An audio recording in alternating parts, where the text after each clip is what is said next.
I wanted to challenge myself to create a business that doesn't rely on me being physically present there, to create a team that can handle things while I'm not there and create the processes and systems that go along with that. The whole reason I'm working is to travel. The whole reason that I'm building is to travel. And if I'm not traveling, then I'm just working for money at that point. Hi, this is Garrett Sutton, and you're listening to the Average Joe Finances Podcast. Welcome to the Average Joe Finances Podcast. Are you trying to get out of debt, invest, or just not sure where to start? Then this is the place for you. We discuss different ways to get out of the rat race and build your wealth. Join us on this wild ride to financial freedom. Hey, welcome back to the Average Joe Finances Podcast. I'm your host, Mike Cavagioni, and today's guest is Adit Shah. And Adit, I am super excited to talk to you. We're both in the War Room Mastermind together. We talked a little bit on there, but I'm super excited to actually be speaking to you and not over Facebook Messenger or on social media or something like that. So thank you so much for joining me today. Thank you, brother. Thank you, Mike. I'm really excited to be here. Absolutely. Hey, Adit, I want to start this off the same way I start every podcast episode, and we want to know more about you. So if you could share a little bit about your background, share your story, and tell us, who is Adit Shah? Yeah, totally, Mike. So like you mentioned, my name's Adit Shah. I am a real estate developer and private equity syndicator. I spent 5.5 years in the military, in the Navy, as a boatswain's mate. So for those of you who don't know what that is, it's basically the shittiest job in the Navy. It's basically the bottom of the barrel. Yeah. Like when you think of Some Marine people love Corps, it, man. Yeah, so I was one of those guys who did love it. Yeah. So I did love being a bosun mate. It was a very enriching experience. I ranked up pretty quickly, but I realized quickly that the military wasn't going to be the opportunity vehicle to take me to the lifestyle I wanted to design. So I got out of the military 2019, a little bit over 4 years ago. I started working for a moving company, and I was making about the same money as I was a little bit more of an E5 with BH at the time. So I was like, you know what, this is good. I got the GI Bill. I got this moving company thing going on. But then once again, I realized, man, I'm a mover. I'm doing this bosun mate stuff again and heavy physical labor. I'm like, I can't be doing this for the rest of my life. I did something smart before I got out of the military. I bought a condo with my VA loan, and I had a roommate who was paying most of my mortgage. And I was like, man, this real estate thing is really intriguing. Fast forward, I met a friend. His name is Quay. Shout out Quay. He told me about real estate, pretty much like hard money loans, bigger pockets. Oh wait, bigger pockets. So I got on bigger pockets, made it my religion, basically immersed myself in real estate education. And I got the brazen idea that I wanted to be a real estate developer. So not like wholesaler, not like a flipper, no, developer. Like I want to build. Yeah, just go right into it at the top. Don't start here. Exactly, man. I want to go build Shaw Towers on day one. So what I did was, Mike, I went on Bigger Pockets and I sent out a cover letter and resume to at least, it was pretty close to 100 people, syndicators, developers, flippers, all in San Diego. That's where I had got out at. And I told them, hey, my name's Adit Shah. I just got out of the military. These are my skills. I can fix just about everything. I want to come work for you for free as an intern, just because I want to learn about real estate. Everyone told me to F off pretty much. Like I had to keep calling. I showed up at people's offices, LinkedIn, cold emails, cold calls, cold texts, the whole nine. Finally, one guy took me up and I met him on his job site, started out helping him carrying boxes, worked for him for free for a year, ended up taking management of all his properties and his projects. From there, I learned how to be a real estate developer and I started doing projects on my own. So I started doing my own development projects. I started out small, like doing kind of flips. I did some out of state stuff, and that was all in San Diego. Then I went out of state a little bit. And then finally early 2022, two friends and I co-founded Tempest 22, which is a private equity syndication company that focuses on hotels. So we buy and reposition hotels. And then simultaneously in late 2021, I founded Housebender, which is an infill development company based in San Diego. So that's my two branches: infill development for residential real estate and private equity for hotels. Dude, what an amazing story, man. What an amazing background from getting out of the Navy in 2019 to where you're at now. Absolutely bonkers. So you started working for this guy for free, you said, for a year, right? Yeah, it was a little bit over a year that it was free, and then it turned into a paid position. And then you took over the management. Okay, cool. So when you actually were working for free, or when you took over, like when did you actually feel like you started learning the real estate development side?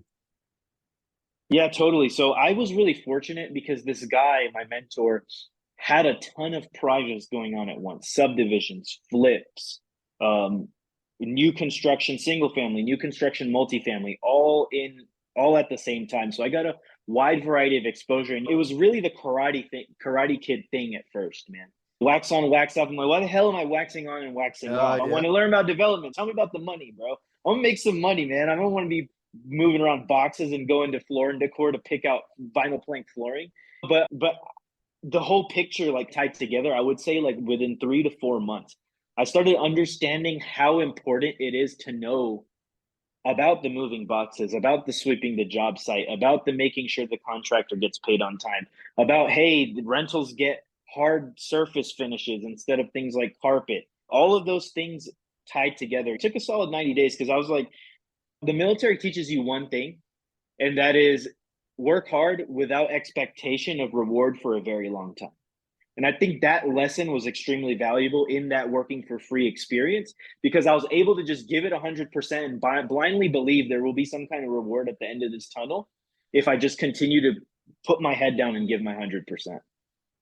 Adit, that is something I don't think I've heard anybody say before when they've come on the show, like a prior military member, about that whole work harder without the expectation of being rewarded for a long period of time. And that is so true. Like when you said that, I was like, huh, that feels like my whole career, right? And it's true, right? You don't get, if you do something great, you don't get rewarded for it right away. It takes time. And you might not even get rewarded for it at all. You might just get a pat on the back or a yellow sticky of appreciation saying, hey, good job. And whatever, that's fine too. People need attaboys every now and then just to know that they're doing the right thing. But that's a very great point, and it's a very good skill set that you were able to bring with you into the civilian world. I really love the fact that this guy, Mr. Miyagi'd you, and you're like, "Oh, what does this all mean?" And then when you put it all together, it's like the light bulb goes off, and it's, oh, okay, I get it. I get it now. So that's pretty cool. Okay, let's go to what happened after that, right? So you started doing the management for that company, right? You got a good feel for how that works. So you're looking at the property management side, paying attention to all the finances, profit and loss statements, all that good stuff. How did you take that and go into when you co-founded Tempest 22? Actually, what did that look like? How did you go from that management position to starting up your own thing? I know you said you started doing stuff on the side. What did that look like? How did you manage your time between doing the management for this company and then starting up your own business? Totally. Yeah, Mike. So it's kind of a story that kind of everything fell into place perfectly. So I was working for this developer. It was now a paid position. And working for him, especially in the property management seat, gave me the confidence to go do my own deals. Now, I got out of the military with zero. I think I had $5,000, had paid off my car, had zero debt, luckily, but I had $5,000 cash. And I was like, dude, I can do anything. Like you just get that fresh out of the military, new lease on life thing. But what happened was, Mike, as I mentioned before, I had purchased a condo with my VA loan, and I found at a barbecue with Dave Perret, actually, our buddy John Lalonde was there, and he mentioned if you're a veteran and you already have a VA loan out, you can combine entitlement with another veteran and get unlimited entitlement, pretty much. And I had another buddy there, Donald Appleberry. I looked at him, I said, "Let's do it, bro. Let's do it. Let's do it." So 3 weeks later, we ended up buying a 3-unit in Imperial Beach, California.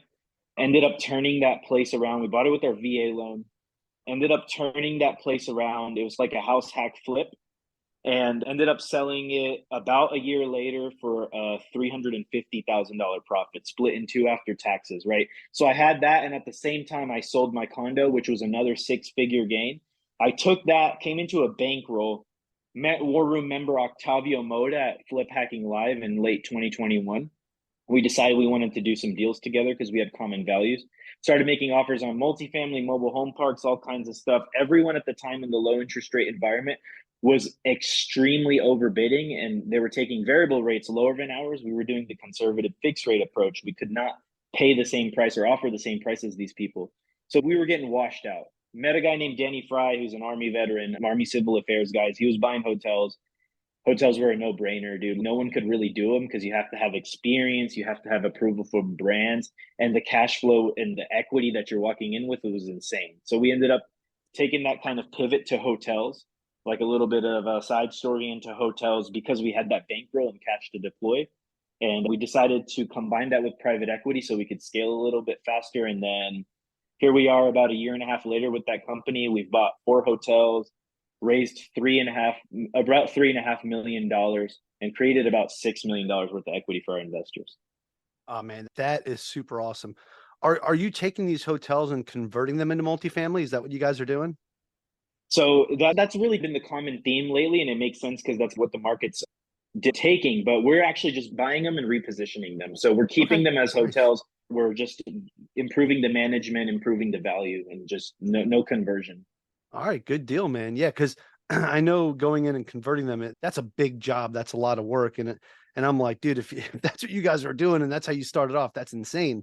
But repositioning hotels, actually, I think this is the first time I've talked to somebody that actually does that. So that's really cool because the only other people I've talked to that were buying hotels were repurposing them as multifamily. This is pretty cool, man. And the fact of the matter that you guys looked at, this is like an untapped market, right? And you were like, this is where we should go because this is where the best return that we're going to get or that we can find is going to be, because multifamily is very oversaturated, right?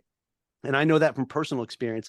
I've been underwriting deals like crazy since I got out of the Navy and trying to do the stuff on the GP side. I've been an LP on multiple deals, but I've never been a GP. So I've been trying to do the GP thing, and it's insane, man, trying to find something that sticks. Yeah, totally get that. Now, besides doing your, and as you put it in your bio, quote unquote, hotel thing, what's the other business that you have? Yeah, Mike. So I took that chapter into hotels really for the private equity piece. One, because hotels were a no-brainer, right? COVID was like a premature bottom for hotels. It was a zero-brainer buying opportunity. But what I'm really passionate about and what my kind of meat is real estate development, man. So Housebender is my infill development company. And we focus on taking low density, small multifamily properties and making them more dense. So basically, it's like buying a duplex, adding 2 units, buying a threeplex, adding 3 units, things like that. And that's all in San Diego County. On, man. Yeah, and you're doing it in an area where not a lot of other real estate investors are really going to compete with you, because at least I know from my experience, a lot of real estate investors I know, they don't invest in California. And I got to ask you too, I know because you were living there at the time, but why San Diego? So this is a question I get a lot because people are like, man, like I've done out of state deals too, right? Like I've done the out of state, like the single family flips. All my hotels are out of state. But San Diego County, I got to tell you, Mike, is a gold mine, man. And the reason for that is because of the legislation. And you're like, what the hell? California legislation favorable? How, right? So it's no secret that California is not a tax friendly, not an entrepreneur friendly state. But 2 things. Number one, if you are able to solve a difficult problem and do something in unfavorable circumstances, it is going to pay you exponentially more than doing what's easy. That's number one. Number 2 is that San Diego is actually so pro housing that they're pretty much allowing us to build whatever we want. So I can take there's things like complete communities where I can take a parcel and there's no real zoning there. It's a Houston style thing where it's just density. So like we'll give you this density multiplier. You can build X amount of livable square feet, go bonkers, as many units as you want in that square feet. And then we have a magical, beautiful thing called ADUs, like additional dwelling units in California. And that basically allows you to take any property, be it single or multifamily, and make it more dense if it's a multifamily, or make it a multifamily property if it's a single family. So why is that so powerful is because you're able to use residential financing to get into real estate development, which was previously such a high barrier to entry niche. But the legislation in California has effectively lowered that barrier of entry where normal homeowners and people like me who start with $0, zero skills, zero connections are able to get into real estate development by way of ADUs.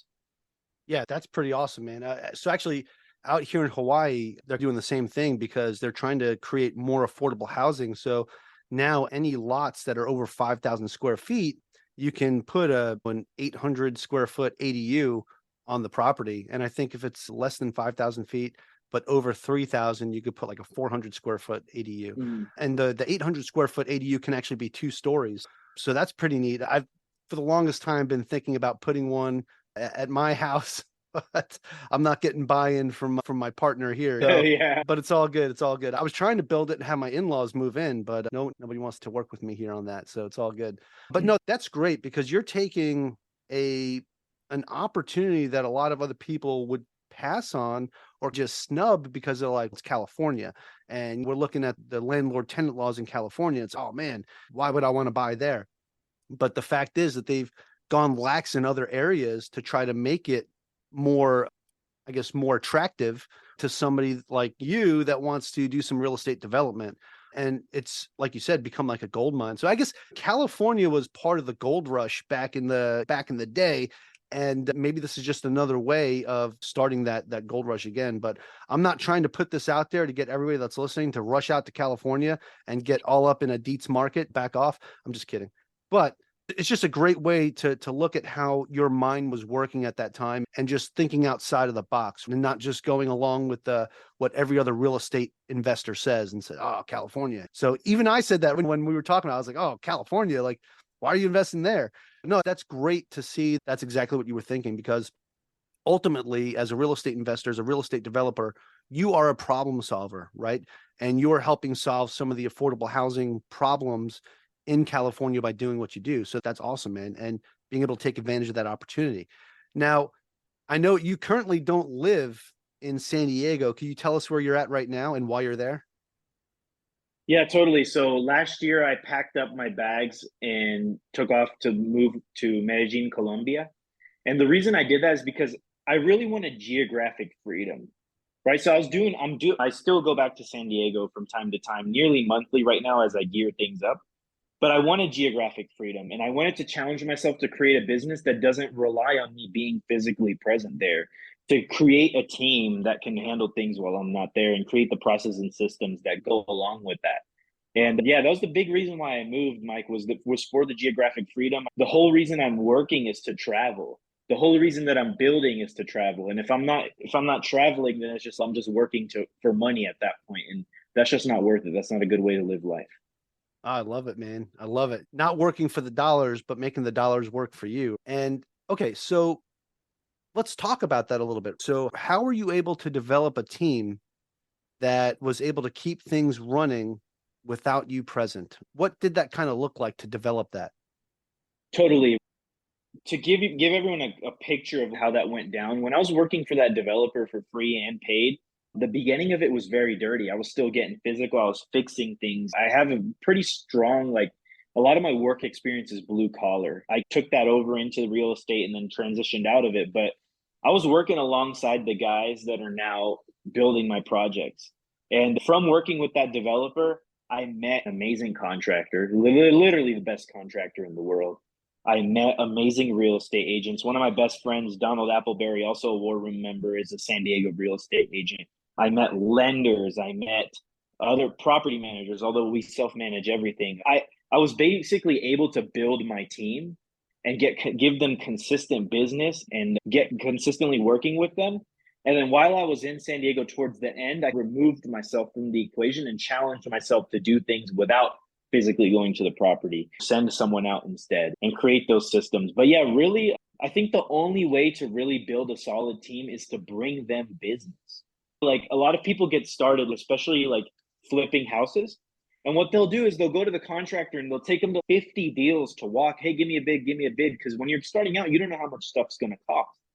But don't be scared to give that contractor 150, 200 bucks for an hour and a half of their time to give you a bid if you're going to have them walk 10 or 15 properties before you buy one. There's absolutely zero problem in that. Number one, you're going to get a good idea of how much things cost as you get those bids. And number two, you're not going to be wasting anyone's time. But the biggest way to create a team is to give them business. Really, that's and give them honest business and pay them on time and give them consistent business. So starting out, it can be hard, but once you get that momentum rolling, you can really create very, very solid team. And I'm of the inherent belief that humans are good people, man. Like 90% of humans are good people, and they're going to take care of you as long as you take care of them. Yeah, no, that's great, Adit. That's a great mentality to have. And that's really a great point too, right? If you're going to be taking contractors around to different properties and walking them and expecting them to give you quotes, and then when you find the one that sticks, you're like, okay, cool, now I'll give you my business. But that entire time you had this guy walk 50 properties, you didn't pay him for nothing. So that's a great point. If you're throwing him a little bit of cash, hey man, come do this with me, and that kind of builds that trust and that partnership, instead of just, hey, I want to see if we might be a good fit. Like you're showing, hey, I'm serious. Like, here's money up front to come do these walkabouts with me and make sure this project's going to be a good fit for me, for you, for the team. And that kind of creates that whole team mindset. So that's definitely something I'm getting off of you. Definitely the vibes you're putting out right away is you're all about being a team member. And yes, you lead the team, you're a team leader, but you're not opposed to being down in the dirt with the team because you were there working next to them. And another piece of that too is the relationships that you built. So you're sitting here working for free for this developer, working with some of the same folks that now help you with your developments. And they remember you. They remember like working side by side with you. So it's that relationship building and that really intimate networking piece that you have, I think has been really a great source of your success for sure. Yeah, no, I really appreciate that, Mike. But yeah, that's what I've really had to take that. And because when you're starting with nothing, dude, like you really have to get down into the trenches. And I speak about this a lot. It's trench level knowledge, is learning things from the bottom. A lot of people want to try to be the boss on day one, but you can't be the boss on day one. The boss has to know everything that's going on in the system.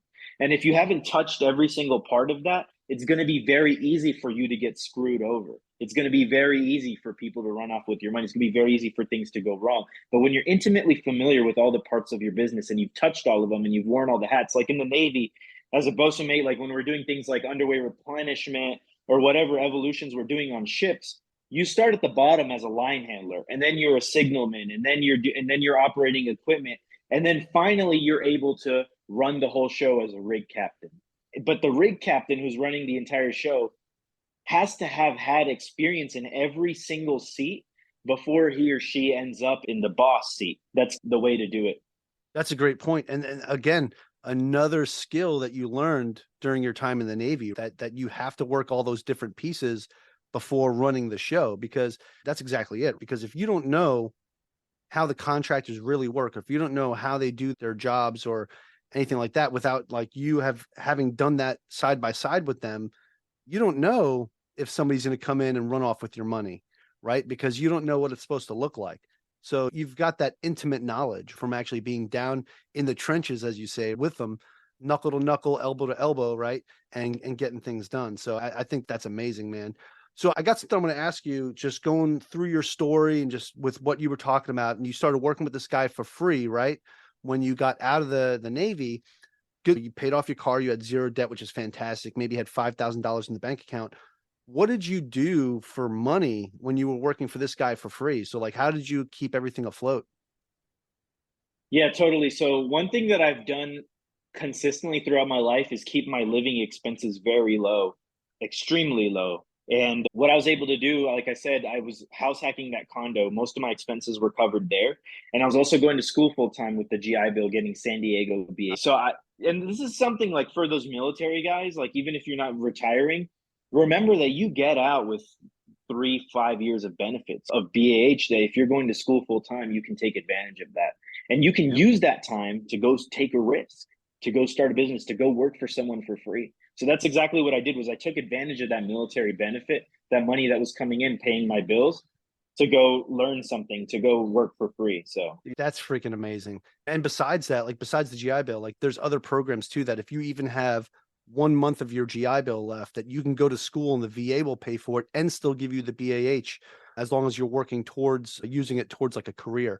And if you're going to school for real estate development and things like that, the VA would pay for your school and you don't even have to touch your GI Bill, right? And you'll continue to get the BAH. So there's so many different programs out there for the vets. So for all my folks that are listening right now that are active duty or veterans, go talk to a VA rep, go learn about these programs. If you haven't been to the TAPS or GPS class yet, go learn about these things, because it can prove to be extremely beneficial to you when you get out. That's amazing. Adit, dude, your story is just so cool, man. I'm super excited you, to have you on here and talk about this. Okay, now we've unpacked a lot, right? With your post-military, you got out, you worked for him for free, you started the management position, then you started Tempest 22, right? Now you're doing real estate development in San Diego.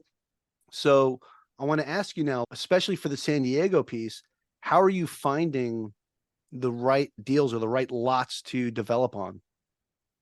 We'll get back to the show after a brief break.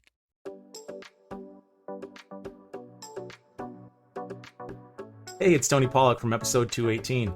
I'm looking to work closely with 50 people completely for free and teach them to trade the stock market profitably by the end of this year. If you or someone you know wants to trade but is worried about losing their money in the markets, or maybe they've tried trading before but were unsuccessful, they are exactly the people that I want to help. This will fill up fast. So go to reallifetrading.com/Tony Pollock. That's REALLIFE trading.com/TONYPAWLAK.com to start the process. I understand that not everyone will be able to participate in my group, but that same website, I'm also including over 20 hours of step-by-step stock market training to show you exactly how to trade successfully. Again, all for free. Yes, you can really click a button and make money, and I won't stop until you see those results. Again, that's reallifetrading.com/Tony Pollock. Looking to level up your podcast, social media, or both? Introducing Edit Pods, the ultimate podcast editing and social media management service. We offer top-notch audio and video editing, eye-catching artwork, engaging audiograms, and tailored social media posts. From captivating infographics to short video clips for Instagram, Facebook, TikTok, and YouTube, we've got you covered. We'll manage your social media, posting weekly to keep your audience actively engaged. Elevate your podcast with Edit Pods. Visit editpods.com today. Let's get back to today's episode. Yeah, totally. My big criteria right now is I'm looking in something called a transit priority area, which is now a sustainable development area. And basically what that is, it's saying that any properties that are within a certain range of a transit stop can have unlimited ADUs as long as a portion of those ADUs are reserved for they're deed restricted affordable. So if you provide a percentage of affordable housing, you can build as many ADUs as you want within the density limit for that parcel. So I'm starting there and I'm trying to build a track record. I'm trying to build a portfolio of properties like these to eventually go do Chateau, which is it's probably not what it's going to be called, but do bigger and bigger buildings. And the thing about development is you have to start small in these, like taking 2 units to 4, 4 units to 6, 6 units to 10. And once you do that, the banks will go ahead and give you those construction loans to get the bigger deals. Yeah, right on. Because you've got the experience in the portfolio to back it up, right? That's huge, man. So are you building like tiny homes and stuff like on these lots, like little tiny home communities? So the trend right now in Southern California, specifically in San Diego, is a micro unit. So a lot of people are building really small studios. There's a big inventory of that coming to the market. But what I'm trying to do is create a different kind of housing product that's centered around 2 different people, really. Number one is the active duty military, specifically the single E5 sailor. Because when you're a single E5 sailor, you start getting single E5 BAH and you get to live off the base. So I'm creating housing for those guys. And then I'm also creating housing for families, for blue collar families. A lot of my house, so I'm looking to build a lot of true 1-bedrooms, so not studios. So those are 1 bedrooms, and then also 2 1s. And those are more kind of family oriented. On, man, right on. Yeah, lots of different things going on there. But now I'm curious, when it comes to the lot sizes, right? What kind of lot sizes are you looking for to put however many units? Is there something specific? Do you need at least a 10,000 square foot lot to put maybe 5 units on, or 7 units? Like, what is that kind of like when you're brainstorming of, okay, this is what I want to put in this area. We have 10,000 square feet. Tell me what's going through Adit's mind when it comes to like putting that together. Yeah, absolutely, Mike. So the cool part about real estate development is it's absolutely an art. And it's funny because I had a friend recently say, he's like, hey, man, you're an egocentric artist or some shit like that. Because the reason he said it's a side story. But anyways, I won't go off on that tangent, but real estate development is an art. So when you're looking at a parcel or a property, it's your canvas. And you're answering two questions. Number one, can we build it? And number two, should we build it? So those are two questions that real estate development kind of revolves around. The first one is really easy to answer. It's determined by legislation. And then the second one is more determined by things like highest and best use of the parcel, not disrupting existing assets or displacing existing tenants, and also what is going to be the best use for the community and what is going to make sense financially feasibly, right? So when I'm looking at a parcel, I'm really right now, I'm looking for things like garages, right? Because those are easy conversions. I'm looking for things like big backyards with alley access, because those are easy units to put in the back for them to have their own parking, because there's two access to the parcel in the front and the back. I'm looking for a single family home with a giant backyard, or I'm looking for a single family home with a detached workshop or detached garage. So those are like my criteria. In terms of lot sizes, at this stage, for my specific housing product that I am looking to create, the lot size is obviously a factor, right? Because if I was to say minimum, if I was to go into something like PropStream and do a filter out property, it probably started at 5,000. But there's also 3,000 square foot parcels with 2 garages that can be studios. So the short answer is it depends, but it is very important to look at those things. Yeah, absolutely. So that's a great point too. I wasn't even thinking about that. Like when you're looking at properties that have like the alley access and stuff, that makes a lot of sense. Now, are you looking to buy like an entire neighborhood of those homes that have the alley? Or are you like trying to like do bits and pieces and get them one by one? Yeah, sure. So at this stage in the game, it's still infill development. So it's like Sure. house, and in the middle, there's a house with a backyard, and we just develop on that parcel. Okay, Eventually, right on. I would love to get into doing the bigger things like the subdivisions. I'd love to get into doing the big apartment buildings. But no, at this point, it's like just one parcel at a time. Sure. Okay. Right on. And do you find now that being displaced in Medellin, I know you go back to San Diego about once a month, you said, but do you find being displaced for most of the month to be challenging for that? Or is it you already have your team in place, like they're finding the lots? Or I know you could probably do a lot of research on the internet yourself, but when it comes to actually physically viewing these properties, is that what you're taking your trip to San Diego every month for? So two kind of answers there. One, the team definitely handles it. Like I just bought a 3-unit in late August, and I actually didn't see it. I bought it sight unseen, closed on it while I was here in Colombia, and then went out to see it for the first time 2 weeks later. But as far as the monthly trips, those are to really I like being there. I want my geographic freedom, but I also like seeing the process. I love seeing my art come to life. I love seeing the things that I designed on paper come to the ground. I love helping solve problems there on the ground, but I also don't want it to be dependent on me. So I go out there once a month to circle up with the team, look at new deals. There's certain materials that I can only buy. They can't do it with their employee credit cards, little things like that I take care of there. I also have my VA healthcare there. If I ever have an appointment, I take advantage of that monthly visit to go take care of things like that. But yeah, it keeps me connected, but also I've taken 3 months without going. So yeah, like just for fun, really, Mike. is the short answer. Yeah, man. Go back for some of the good food. I know San Diego has some great food there. Hell yeah, dude. Yeah. Yeah. Okay. Yeah. Right on, man. Okay, Adit. So I think we've unpacked a lot, and just you have an amazing background, man, an amazing story. Thank and you. I'm super excited to get this out there. Is there anything that you feel like that we missed or didn't get in here? Because I have one more question I want to ask you before we go to the final round, but I want to make sure I didn't miss anything that you wanted to share. No, man, I gotta say, dude, you're an amazing interviewer, man. I'm learning. What a masterclass on interviewing, really, Mike. Seriously, I'm learning a lot, Thanks, dude. Man. No, I think we covered a lot, man. I think we unpacked a lot.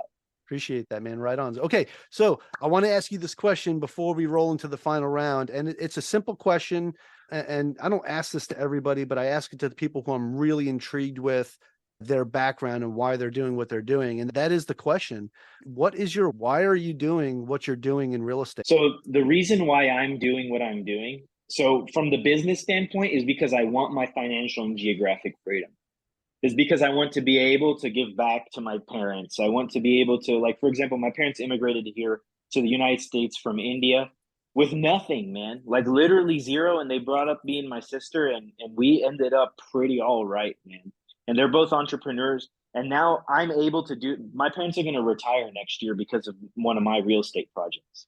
And so that's one. Number two, number one is giving back to friends, family, people who mean a lot to me. And number two is creating housing, man. California is in such need of housing, and the government continues to make it harder and harder. Even though there's legislation, it takes me a year to get permits to build 2 units. And it's just unacceptable, man. And in a capitalist society like the United States of America, it is up to entrepreneurs to solve problems. We cannot leave everything in the hands of the government.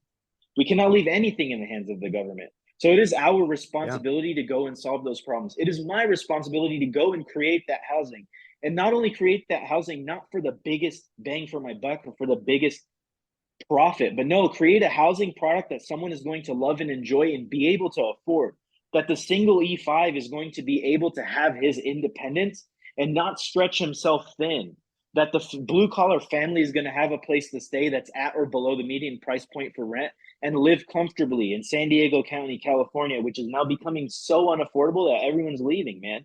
It's unacceptable to me. So it's up to people like me, people like you, to fix that problem. We cannot leave it in the hands of the government. So that's a big part of my why as well, man. Yeah, Adit, man, I could hear the passion in your voice when you're talking about this, so I could see how serious you are.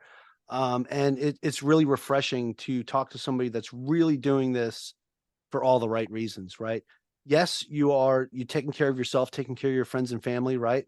But at the same time, it's not about that. Like, you're really, truly trying to give back to the community, give back and help people by providing affordable housing and just being an all around really great American, right? Dude, your story has been absolutely amazing. Thank you, brother. Thank you. Oh man, this is yeah. It's refreshing to talk to somebody like you. I interview so many amazing people, but when I get to talk to somebody that served in the military, got out, and is still trying to give back as much as they can, it really it touches my heart, man. So I just got to say, it pulls on the heartstrings, right? Thank you. Anything that we can do to help support you and your team, man. For my listeners, I highly encourage you to check out Adit, and we're going to get to that too. But first, let's get into the final round, where I'm going to ask you some questions to see how you perform under a little bit of pressure, which they're really not that bad, but I always give that little disclaimer before we get started. So if you're ready to go, we'll get that party started. Let's do it, brother. All right, let's do it. So Adit, the first question of the final round is, what's the biggest mistake you've ever made when it comes to your finance or business life? Man, you put me on the spot, dude. Hey, what I will say, first of all, Mike, is there are no mistakes in business. There's only data. There's only inputs, only learning and experiences. There's only inputs and outputs, and you get to say it now when you're on the back end of it. But basically, everything works out perfectly. So now I will say is also one of the best things that I did. But one of the worst decisions that I made was I had about $200,000 in personal money tied up in escrow to buy a hotel, and I had to raise the rest of the money to close. Market was changing. Investor sentiment was changing. Contributions started slowing down. Earnest money deposit day was coming around. I was 4 days from losing that deposit, and I needed $600,000 to close. And I made some calls. Number one, that was the mistake, is not having a long enough escrow, right? And tying up 200 grand non-refundable earnest money. But I made a couple calls and some war room members pulled through, gave me the $600,000 in 3 days. But now this was a short-term loan. And it was a 60-day loan, right? And that was the most stressful 60 days of my life, man. Because I'm the type of guy, is if I owe somebody money, if my investors aren't getting paid what they need to be getting paid, if I'm not delivering on my promises, I am going to lose hair and I'm going to sleep. I'm going to lose sleep as well. So I lost a lot of hair. I lost a lot of sleep, but I ended up paying that guy back early. Actually, I returned a portion of the capital early and then the rest of it on time. So I was able to not only increase his IRR, build trust, demonstrate that I can handle these short-term loans and make someone else in the war room a lot of money, but also reinforce that confidence in myself. Would I go do it again? Absolutely not, man. Next time I need at least 6 months, man. 60 days, 600 grand with that big price tag of interest, but or 200 grand of your personal hard-earned money in escrow. The shit gets real, dude. It gets super real. And you really find out who you are. And I learned so much about myself. I learned what I'm comfortable with, not comfortable with. Very long-winded answer. My apologies. But yeah, that's the biggest mistake. It's a great answer, also, man. I appreciate you being so descriptive too, because getting into it and just describing the situation really paints the picture for everybody here that's listening to why this was the biggest mistake you've ever made. And then also the great lesson learned from that too, which, speaking of, that is the next question, is what is something that you've learned that you wish you knew when you first started this out? Sure, totally. So like going back off of that story, is there is nothing so bad that you will not bounce back from. Man, I mean, anybody can get rich in real estate, man. Like, I am not a very intelligent person. I never finished college. My job in the Navy says enough about my, in terms of, if you're talking about intelligence, right? Intelligence is really measured by things like that. But if you're willing to do what it takes and you're willing to go through a little bit of cuts and bruises, you can get just about whatever you want in this world. What I would say is, now I'm not scared to do things like that.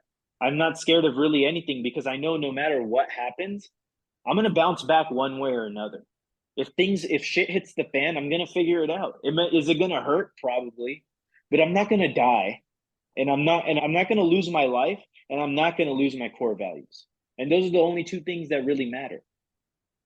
Yeah, dude. First off, I just want to say, don't sell yourself short, man. Just because you were a bosun's mate in the Navy, look, you might not have the book smarts, right? If that's the route you want to go, but I could tell you are very intelligent. Okay. Thank you, brother. The way that you plan things, how meticulous you are about it, you're very detail oriented, right? So I think that's something that you need to keep into consideration when you think about how intelligent you are, right? Because not anybody could just get out of the Navy as an E5 and do what you freaking did. So that definitely took some smarts, man. Maybe some street smarts, whatever it is, but you really, and not just smarts, but the actual get up and go and that motivation. So you have to have those things culminate to become the package of Adit. Okay, dude, you're crushing it, man. So anyway, thank you, I want to move on to the next question, but I just wanted to point that out, dude. Dude, you're smart as hell, man.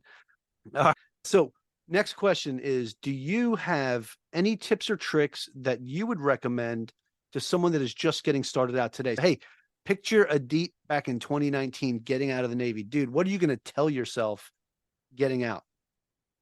So what I will say is, like, my number one advice for anyone who wants to get started in real estate or business is find someone who is doing exactly what you want. They have the results that they want, and figure out how to solve a problem for them.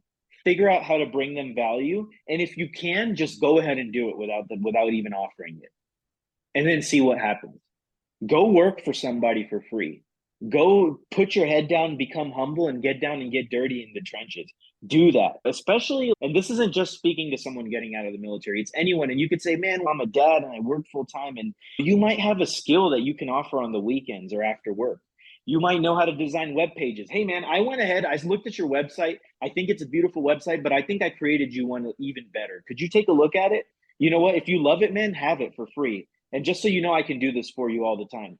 Whatever skill that you have, offer it to whoever has the results or is doing what you want for free. Work for them for free, and you will get the whole entire inside look in their business, and you will become well equipped to go do that on your own. Yeah, I mean, that's a great point, dude. Can you imagine, like, just, hey, I'll develop your website for you because I'm good at WordPress or whatever, right? And I'll make it happen for you. And now they look at you and they're like, oh man, I got an IT guy, I got a computer guy, I got somebody that can take care of my website. And then you're in their back pocket now, right? So when they think about something they need next, or they need a new website developed, next time they talk to you, they're going to offer you money. hopefully. But that's a great point, man. And again, that goes back to why I said you're intelligent, right? Because you right away just knew how to get in there and make yourself marketable and make yourself an asset to someone's team.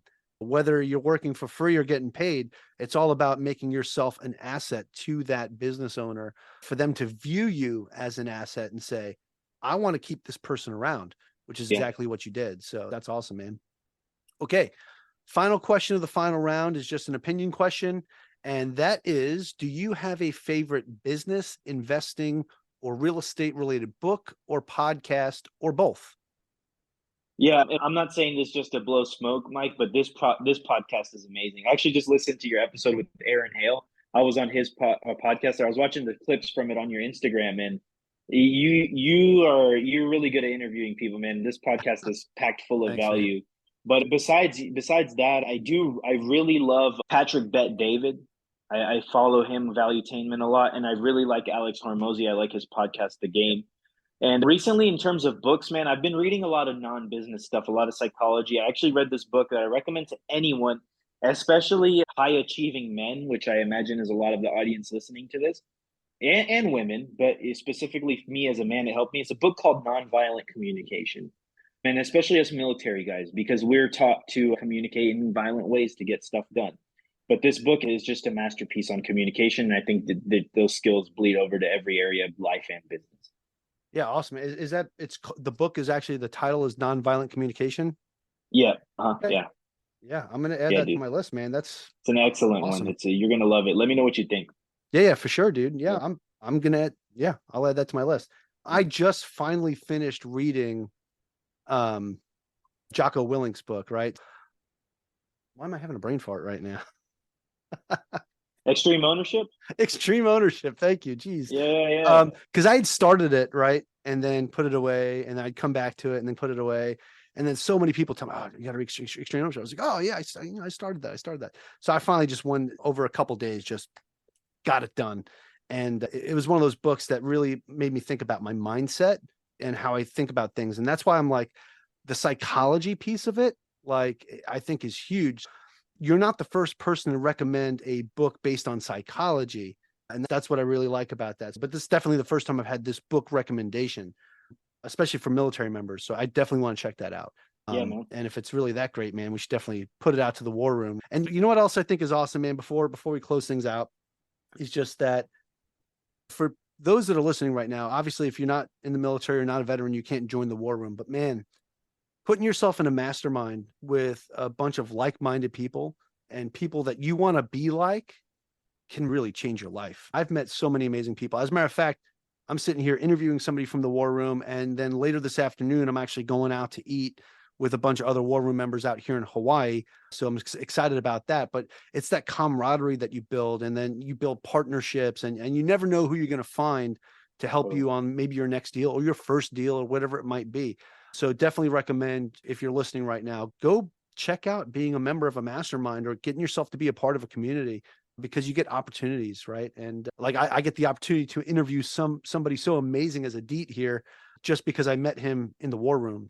It's just really great stuff. So anyway, I'll get that out of the way. I want to go ahead and close things out, but I want to ask you, Adit, because this is probably the most important question I'm going to ask you throughout this entire interview, because you gave a lot of great golden nuggets. Like, your story really is one of those stories that I think a lot of people can resonate with, and people that are looking to get out of the military soon, or people that are working their 9 to 5 and they're like, I just want to get out and do something different. Your story, I think, is going to resonate with a lot of those listeners. So with that being said, where can people find more information about you? Do you have a website you can share with us, or any social media profiles we can follow, or anything like that? Yeah, totally. I'm pretty active on Instagram at Housebender, like airbender or stylebender, but Housebender. Follow me on Instagram. I will say, if you are military affiliated, anyone really, but especially those who are military affiliated, and you're at some point in your journey, you're hitting a block or you don't know how to get started, shoot me a DM. I'm serious. I respond to DMs, especially from military folks. I'm here to help you, brother or sister. Really, shoot me a DM and give me a follow. And I hope you get a lot of value from my page and my story. Dude, that's amazing, man. See, still giving back. And that's what I love about you, Adit. So that's awesome. Again, man, I want to say thank you so much for taking your time out today to talk with me, to share your story, to share so much wisdom and knowledge that you were able to impart on the listeners today, and really show off your intelligence that you do have, because, man, you're crushing it, bro. And super proud of you, super proud to know you. And again, thank you so much, dude. This was great. Likewise, Mike. Thank you so much, man. All right, awesome. Hey, I also want to say thank you very much to all my listeners that made it here to the end of this episode. Thank you so much for joining me and our special guest, Adit Shah, on the Average Joe Finances podcast today. If you liked what you heard here today with Adit, go leave us a 5-star review and tell us what you liked about today's episode. Aloha from Hawaii, and have a great rest of your day. Thank you for making it to the end of this episode. Greatly appreciate you being here with me today on the Average Joe Finances podcast. If you haven't done so yet, make this the episode that you go leave us a 5-star rating or subscribe to our YouTube channel. The Average Joe Finances podcast is for informational and entertainment purposes only. Have an outstanding day. Thanks for listening to the Average Joe Finances Podcast, your source for beating debt, saving money, and investing. Learn more at averagejoefinances.com.